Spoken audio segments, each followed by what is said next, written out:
అదరకొట్టే కారం రంగు రుచి ఆచి కారం పొడి.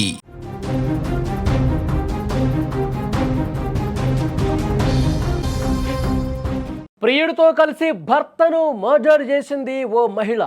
డెడ్ బాడీ పక్కన కూర్చొని రాత్రంతా పోర్న్ వీడియోలు చూసింది. ఏదో సినిమాలో జరిగిన సీన్ అనుకోవద్దు ఇది. ప్రస్తుతం కలియుగంలో ఇలాంటి ఘటనలు జరుగుతున్నాయి. వివాహేతర సంబంధం ఎంతటి దారుణానికైనా ఒడిగట్టే విధంగా ప్రయత్నం చేస్తుంది. ప్రియుడి వ్యామోహంలో పడి, ప్రియుడి మోజులో పడి కట్టుకున్న వాడిని చాలా దారుణంగా చంపేస్తూ ఉన్నారు. గుంటూరు జిల్లా దుగ్గిరాల మండలం చిలువూరులో ఈ ఘటన వెలుగు చూసింది. అసలు ఈ ఘటన ఏ విధంగా జరిగిందో చాలా క్లియర్గా మీకు ఎక్స్ప్లెయిన్ చేసే ప్రయత్నం చేస్తా. చిలువూరుకు సంబంధించినటువంటి మహిళ లక్ష్మీ మాధురి, అలాగే నాగరాజు, వీళ్ళిద్దరూ కూడా పెళ్లి చేసుకున్నారు. కొన్ని రోజులు వీళ్ళ కాపురం బాగానే ఉంది. మీరు స్క్రీన్ మీద చూస్తూ ఉన్నారు. కొన్ని రోజులు బాగానే ఉన్నారు. ఇద్దరు మగపిల్లలు ఉన్నారు. ఈమె ఒక థియేటర్లో టికెట్ కౌంటర్లో పనిచేస్తూ ఉంది. ఇతను లోకం శివనాగరాజు, ఇతని పేరు, భర్త పేరు. నాగరాజు ఉల్లిపాయల వ్యాపారం చేసేవాడు. అంటే ఉల్లిపాయల వ్యాపారం చేస్తుండటాన్ని ఆమె ఒప్పుకోలేకపోయింది. అది చీప్ వ్యాపారంగా భావించింది. నువ్వు అసలు ఆ పని చేయదు, అది మానేసే అని చెప్పి రోజు ఇదే రకమైనటువంటి గొడవ. ఈమె థియేటర్లో టికెట్ కౌంటర్లో పనిచేసే ఆమెకి గోపి అనే వ్యక్తి పరిచయం ఏర్పడింది. ఆ పరిచయం వివాహేతర సంబంధానికి దారితీసింది. వివాహేతర సంబంధం పెట్టుకుని గోపి అనే వ్యక్తితో ఇది ఒక పక్కన సాగుతూ ఉంది ఈ వ్యవహారం. సో ఇంట్లో భర్తతో ఒకే రోజు ఏదో రకంగా గొడవ పెట్టుకోవటం, బీభత్సం చేయటం, ఇదంతా జరుగుతూ ఉంది. సో డెఫినెట్గా భర్తని అడ్డు తొలగించుకోవాలని చెప్పి ఒక కుట్ర పన్నింది చాలా క్లియర్గా. ఎందుకంటే ఆ గొడవలు, వాళ్ళు పడే తగాదాలు, ఇంట్లో జరిగే రచ్చ రభస అంతా చుట్టుపక్కల వాళ్ళందరికీ తెలుసు. ఈమెం చేసింది, ఈ గోపి అనేవాడికి హైదరాబాదులో కార్ ట్రావెల్స్ బిజినెస్ ఉంది. నువ్వు ఉల్లిపాయల వ్యాపారం చేయొద్దు, నామోషిగా ఉంది, నువ్వు బండేసుకుని ప్రతిరోజు కూడా తిరుగుతూ ఉంటావు, నాకు అది నచ్చట్లేదు, నాకు తెలిసిన వ్యక్తి బిజినెస్ దగ్గర నువ్వు అక్కడికి వెళ్ళు, అతనితో పాటు ఉండు, అతను ఏదో నీకు జాబ్ ఇప్పిస్తాడని చెప్పి హైదరాబాద్ పంపించింది. ఆ గోపి అనే వ్యక్తి ఇక్కడ ఊళ్ళో ఈ విధంగా వ్యవహారం నడిపిస్తూ ఉంటాడు. తర్వాత ఏమైందంటే, శివనాగరాజు భర్త భార్య చెప్పింది కదా అని చెప్పి హైదరాబాద్ వెళ్ళాడు. కొన్ని రోజులు ఉన్నాడు. తర్వాత అక్కడ ఏదో గొడవ అయింది. వెంటనే ఇంటికి తిరిగి వచ్చేసాడు. ఆ ఉల్లిపాయల వ్యాపారం అనేది ఇంటి దగ్గర స్టార్ట్ చేశాడు. నేను నా వ్యాపారం నేను చేసుకుంటాను, ఇంటి దగ్గర నుంచి చేసుకుంటానని చెప్పాడు. అసలు భార్యకి ఒళ్ళు మండిపోయింది. ఎందుకంటే ఇతను హైదరాబాదులో ఉన్నప్పుడు గోపి ఇక్కడికి వచ్చి వ్యవహారం సాగించేది కదా. ఇక ఆమె గోపితో కలిసి రహస్యంగా ఎవరికి తెలియకుండా గుట్టు చప్పుడుగా కాకుండా వ్యవహారం నడిపించేది, దానికి అడ్డుగా ఉన్నాడని చెప్పి మళ్ళీ గొడవలు పెట్టుకోవడం స్టార్ట్ చేసింది. ఇలా అయితే అసలు కుదరదు, భర్తని లేపేస్తే కానీ గోపితో నేను హ్యాపీగా ఉండిపోవచ్చు అని ప్లాన్ వేసింది. భర్తని చంపాలని చెప్పి నిర్ణయించుకుంది. 2 రోజుల క్రితం బిర్యానీ వండి ప్రేమగా బిర్యానీని తినిపిస్తున్నానని చెప్పి ప్లేట్లో బిర్యానీ పెట్టుకుని ఆ బిర్యానీలో 20 నిద్ర మాత్రలు కలిపిందండి ఆ మహాతల్లి భర్తను చంపడం కోసం. 20 నిద్ర మాత్రలు కలిపి పూర్తిగా ప్రేమగా వడ్డిస్తున్నట్టు నాటకమాడి భర్తకి తినిపించి అతను నిద్రలోకి జారుకున్నాక గోపిని పిలిపించింది. అతను వచ్చి గుండెల మీద కూర్చొని, ఇక ప్లాన్ ఫిక్స్ అయిపోయింది. భర్తను చంపాలని నిర్ణయించుకున్నారు కదా. ఫోన్ చేసి పిలిచింది, నిద్రపోయాడు నువ్వు రా అని చెప్పేసి అంటే వచ్చి గుండెల మీద కూర్చొని గట్టిగా గుండెల మీద బాత్తు ఆ మహాతల్లేమో ముక్కుని అదివి పెట్టి ఒక దిండితో ఊపిరాడకుండా చేసి చంపేశారు. ఈ గోపి అనేవాడు వెళ్ళిపోయాడు. తర్వాత ఈమె ఎంత సైకోలా బిహేవ్ చేసిందంటే మీరు నిజంగా ఆశ్చర్యపోతారు.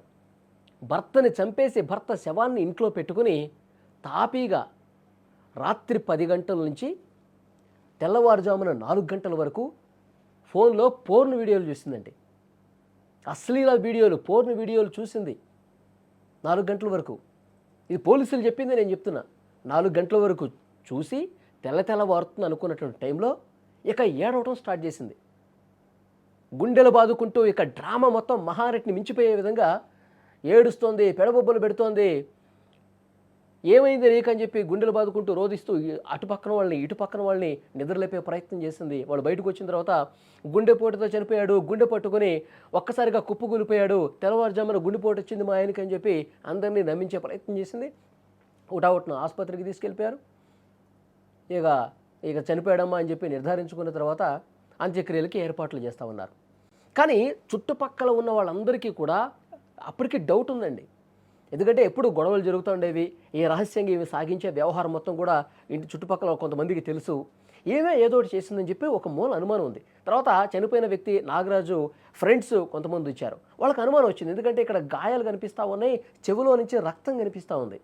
ఏదో జరుగుంటుందని చెప్పి నాగరాజు తండ్రికి చెప్పి మీరు కేసు పెట్టండి, ఒక అరగంటలో అంత్యక్రియలు స్టార్ట్ అవుతాయి అనగా అరగంట ఉందనగా ఫ్రెండ్స్ వచ్చి బలవంతంగా తండ్రితో చెప్పి కేసు పెట్టించారండి. పోలీసులు కేసు నమోదు చేసుకొని పోస్ట్ మార్టం చేస్తే గుండెల మీద కూర్చొని కొట్టినటువంటి, ఎందుకంటే ఛాతి పక్కటెముకలు విరిగిపోయినాయంట, అంత దారుణంగా వాళ్ళు గుండెల మీద కొట్టారంట. తర్వాత ఊపిరాడకుండా చనిపోయిందని చెప్పి ఆ పోస్ట్ మార్టం రిపోర్ట్లో కూడా బయటకు వచ్చింది. హంతకురాలు పోలీసులు తమదైన స్టైల్లో పోస్ట్ మార్టం రిపోర్ట్ని పెట్టి ఆమెను విచారిస్తే, వాళ్ళ స్టైల్లో విచారిస్తే, అవును నేనే గోపి ఇద్దరం కలిసి నా భర్తను చంపేశాం, నాకు గోపి అనే వ్యక్తితో కొన్నాళ్ళుగా పరిచయం ఉంది, ఈ విధంగా వ్యవహారం ఉంది అని చెప్పి పోలీసుల ముందు నిజాన్ని ఒప్పుకుంది. ఏం చేయాలండి ఇలాంటి వాళ్ళని? ఇలాంటి దుర్మార్గపు సైకో క్రిమినల్ తమ పడక సుఖాల కోసం అమాయకుల్ని చంపేస్తున్నారు కదా. కొన్నాళ్ళుగా ఇలాంటి వీడియోలే మనకు కనిపిస్తూ ఉన్నాయి, ఇలాంటి వార్తలే వస్తూ ఉన్నాయి. ఇలాంటి నీచపు బుద్ధి కలిగిన వాళ్ళని, పనికి మాలినట్టు వాళ్ళని, ఒక సైకో వాళ్ళ మహిళల్ని ఏం చేస్తే పాపం అండి? వీళ్ళు అసలు బతికే రైట్ ఉందా? పాపం అమాయకులైనటువంటి భర్తల్ని, అసలు ఏమీ తెలియనటువంటి భర్తల్ని ఇంత దారుణంగా నమ్మించి, నా ప్రేమను నటించి ప్రేమగా బిర్యానీ పెట్టింది, అందులో 20 నిద్రమాత్రలు కలిపిందంట. చూడండి ఎంత దారుణం. ఆ కుటుంబ సభ్యులందరూ కూడా రోధిస్తూ ఉన్నారు ప్రస్తుతం. సో ఇలాంటి మహిళల్ని మళ్ళీ వేరొక మహిళ భర్తని చంపకుండాలంటే ఏం చేయాలన్నది కూడా చాలా సీరియస్గా ఆలోచన చేయాలి. వాళ్ళు అసలు భర్తని పరాయి మగాడి మోజులో పడిపోయి భర్తల్ని చంపే మహిళల్ని ఇక జీవితంలో వాళ్ళు సూర్యుని చూడకూడదు, అంటే బయటకు రాకూడదు. 4 గోడల మధ్య జైల్లో కొన్ని సంవత్సరాల పాటు మగ్గి నేను ఇంత పాపం చేశానా, నేను ఇంత ఘోరం చేశానా, కేవలం నా సుఖం కోసం. ఇప్పుడు ఇవి జైలుకు పోద్ది, అతనేమో చనిపోయాడు, 2 మగపిల్లలు ఉన్నారండి. ఎంత దుర్మార్గం చూడండి, ఎంత దారుణం చూడండి. సో ఇలాంటి మహిళల్ని నిజంగా ఏం చేస్తే కరెక్ట్ చెప్పండి? మొన్న అక్కడ మీరు క్లియర్గా చూశారు, ఉప్పల్లో హైదరాబాదులో ఆమె ఒక ప్లే స్కూల్ నడుపుతూ ఉంది. ఆ ప్లే స్కూల్ నడిపే ఆమె ఎంతో మంచిగా నటించి, అతను ఒక ప్రైవేటు కాలేజీలో పనిచేస్తూ ఉన్నాడు. అతన్ని ఇంటికి తీసుకొచ్చి మరీ ప్రేమగా నటించి బాయ్ ఫ్రెండ్ని తీసుకొచ్చి మరీ చంపేసిందండి. మొన్న నిజామాబాద్లో చూసాం ఇలాంటి ఘటన జరిగింది. అంటే చంపడానికి కూడా వాళ్ళు ఎట్లా ప్లాన్ చేస్తూ ఉన్నారు, అసలు ఏమాత్రం అనుమానం రాకూడదు, యాక్సిడెంట్లు చేసి కూడా చంపేస్తున్నారు కొంతమంది. మనం మేఘాలయ హనీమూన్ మర్డర్ చూసాం కదా. ఇట్లా 1 కాదు 2 కాదండి, ఎన్నో కేసులు భార్యలు భర్తల్ని చాలా దారుణంగా చంపేస్తూ ఉన్నారు. ఇష్టారీతిన తమ సుఖాల కోసం చంపేస్తూ ఉన్నారు. మీరు తప్పకుండా ఈ వీడియో చూస్తున్న వాళ్ళు కామెంట్ బాక్స్లో తెలియజేయండి. ఎంత బాగా నటిస్తూ ఉన్నారండి.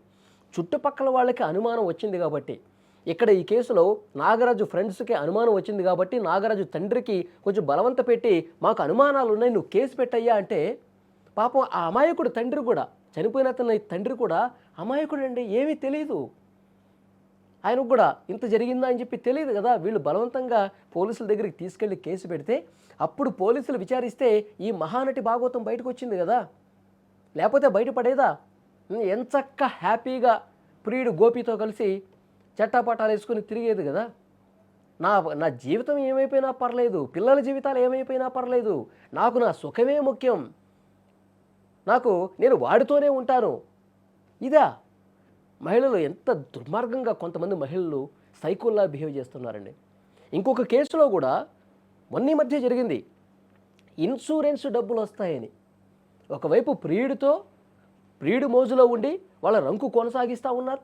మరోవైపు ఇతడు చనిపోతే ఇతన్ని లేపేస్తే ఒక దెబ్బకి 2 పిట్టలు అన్నట్టుగా ఒకవైపు డబ్బులు వస్తాయి అతని పేరు మీద ఉన్న, ఎందుకంటే నామినీగా భార్య పేరే ఉంటుంది కాబట్టి డబ్బులు వస్తాయి. మరోవైపు వాడు చనిపోతే నిజంగా ప్రియుడితో హ్యాపీగా ఎంజాయ్ చేసుకోవచ్చు. ఇలాంటి ఆలోచన చేస్తున్నారు చాలామంది. కాబట్టి చాలా సీరియస్గా వ్యవహరించాల్సినటువంటి అవసరం ఉంది. చట్టాలు మరింత సీరియస్గా రావాల్సినటువంటి అవసరం ఉందండి. అభం శుభం తెలియనటువంటి అమాయకులైనటువంటి భర్తల్ని, మగాళ్ళని చాలా దారుణంగా నమ్మించి నట్టేట ముంచేస్తూ ఉన్నారు, చంపేస్తూ ఉన్నారు. సో డెఫినెట్గా ఈ వీడియో చూస్తున్న ప్రతి ఒక్కరు కూడా కామెంట్ బాక్స్లో తెలియజేయండి. ఇలాంటి మహిళల్ని ఏం చేస్తే కరెక్టు, ఏం చేస్తే ఇలాంటి ఆలోచన చేయడానికి కూడా భయపడతారు. తప్పకుండా కామెంట్ చేయండి.